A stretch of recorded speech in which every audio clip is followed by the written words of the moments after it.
Pour le journal, célébration de la 127e édition du pèlerinage marial de Popenguine. L'évêque de Thiès, Monseigneur André Gueye, a lancé ce message. Je cite, « Servir Dieu signifie avant tout servir l'homme », soulignant que servir l'homme au Sénégal, c'est entre autres sans calcul ni démagogie.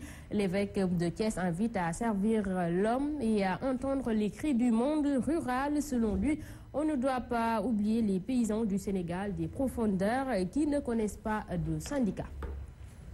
Autre information, lancement hier des travaux de construction du quai de pêche de Soumbédioune à Dakar. Le président Macky Sall et le roi du Maroc, Mohamed VI, ont effectué la pose de la première pierre. Le projet donc est estimé à plus d'1 milliard de francs CFA et les travaux vont durer 1 an et demi.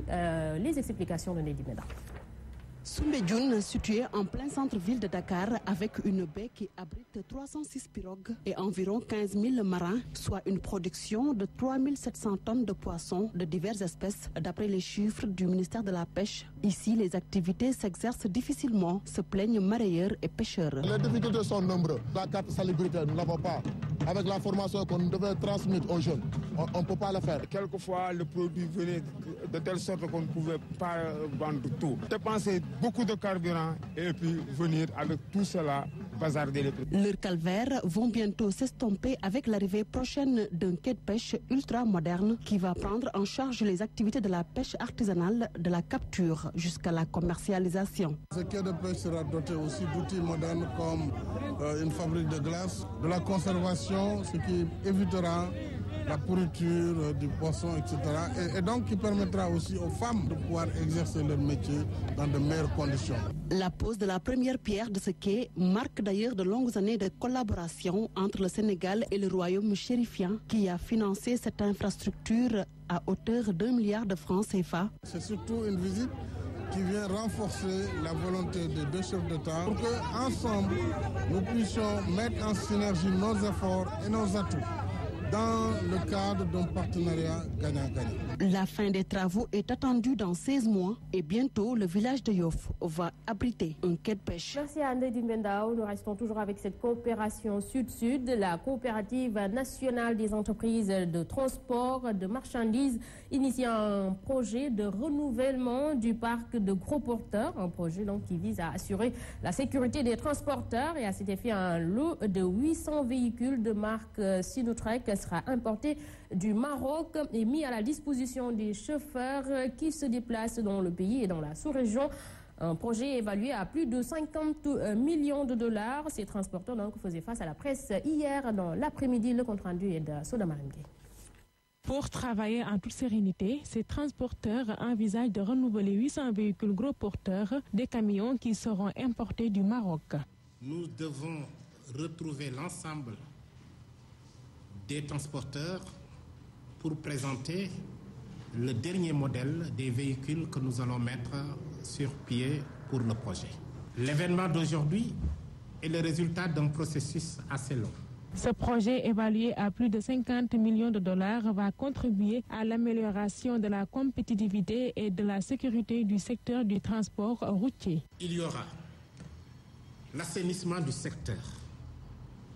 Il faudrait que la façon de travailler du comportement des chauffeurs, du comportement des transporteurs soit changée. Que l'on fasse comme un système A vers un système B. Et dans le système B, nous attendons que les transporteurs soient professionnels. Nous allons faire ce que nous appelons l'amélioration de la condition des partenaires, des chauffeurs et autres, de la chaîne de vérité. Ce mardi, ces transporteurs recevront des mains du chef de l'État les clés des 800 véhicules. La cérémonie aura lieu dans l'après-midi à Diamniadio sous la présence du roi marocain Mohamed VI. Direction Bignona où depuis quelques jours, des enseignants reçoivent des SMS sur leur cellulaire qui font état d'une nouvelle ponction sur les salaires. Informé donc le secrétaire général national du CELS met en garde l'État. Si cela s'avère vrai, le gouvernement aura rompu le pacte signé avec les syndicats d'enseignants, a indiqué Souleymane Diallo, qui prenait part ce week-end à la 5e édition du dîner débat de la section CELS de Bignona. Il est ici avec Abdourahmane Diallo. La position du CES, par principe, nous condamnerons, ça vraiment je tiens à dire de façon très ferme ici à Bignona. Si le gouvernement persiste dans les ponctions, le CES condamnera fermement cette ponction parce qu'elle ne favorisera pas le retour de la paix dans le secteur de l'éducation. Je pense que nous avons été assez responsables, assez citoyens, assez républicains pour suspendre et capitaliser pour que le secteur renoue avec la paix. Le gouvernement ne peut pas, dans un tel contexte, continuer à provoquer les enseignants. Ce serait vraiment donc inacceptable et condamnable. Et j'espère que le gouvernement évitera d'aller, en tout cas, vers cette direction.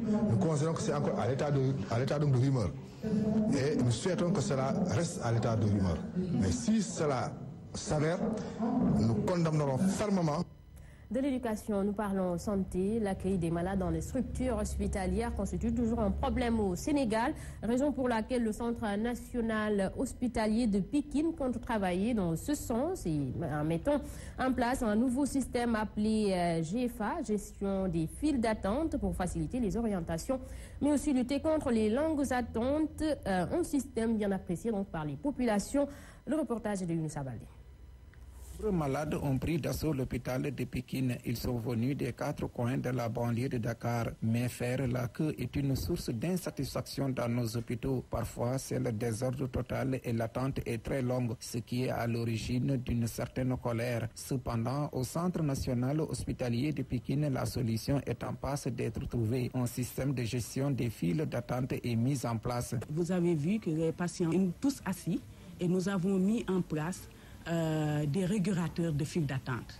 Donc, il y a des régulateurs de files d'attente qui sont là pour réguler les files et vraiment aider les patients qui ne comprennent pas le français. Du côté des patients et des accompagnants, l'on apprécie ce nouveau système. Pas de bousculade dans les guichets, les orientations sont améliorées et l'attente est considérablement réduite. Avec le nouveau système-là, ça rend plus fluide, quoi. Maintenant, on passe ici moins de temps, quoi. Pas 30 minutes, tu peux aller voir le médecin et après rentrer chez toi, quoi. On trouve que c'est intéressant et puis ça permet d'aller vite dans les rangs. Autre avantage de la GFA, l'hôpital dispose à la fin de la journée de toutes les statistiques. En fin de journée, nous avons toutes les données concernant les consultations de toutes les spécialités. Et nous avons aussi ce système au niveau de l'aide au diagnostic, du laboratoire et de la radiologie. La gestion des urgences, l'accueil et la bonne orientation des patients demeurent des critères déterminants pour l'accès à des soins de qualité.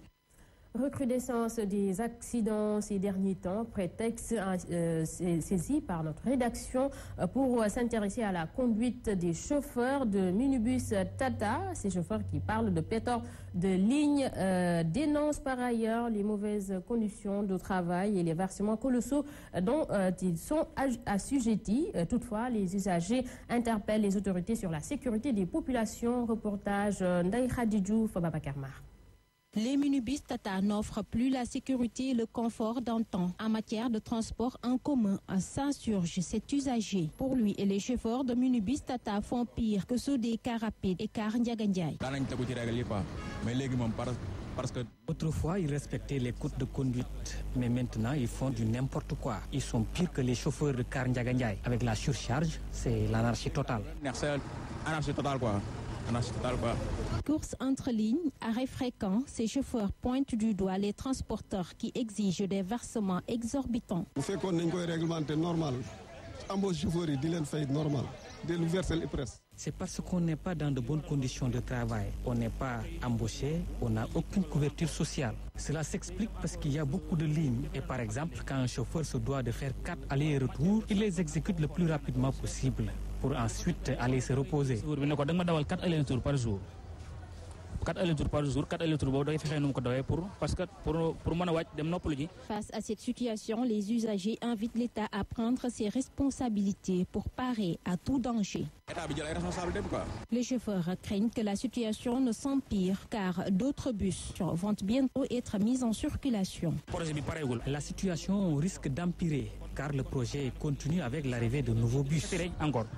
Merci à Ndaï Khadidjou. Savez-vous que nous passons à l'actualité internationale? Dans quelles circonstances exactes est mort Thomas Sankara le 15 octobre 1987? C'est donc pour tenter de répondre à cette question restée en suspense depuis 28 ans que l'exhumation de la dépouille mortelle de l'ancien président burkinabé de 12 de ses compagnons a débuté hier, une étape cruciale dans le combat pour la vérité, même menée depuis des années par la famille et en particulier la veuve de Thomas Sankara. Hier, donc, 2 premières tombes ont été ouvertes et les experts qui y ont procédé à des prélèvements de restes de vêtements et d'ossements. C'est sous une forte escorte de la gendarmerie que les éléments retrouvés ont quitté le cimetière et tous les éléments recueillis seront reversés dans le dossier judiciaire. Et c'est ce mardi donc que la supposée tombe du président Thomas Sankara est examinée. 4 villages au moins ont été quasi rayés de la carte hier dans le nord-est du Nigeria. Les localités de Dougou, Djawa, Malou, Maja et Moudou ont été bombardées pendant plusieurs heures. L'aviation visait des combats de Boko Haram.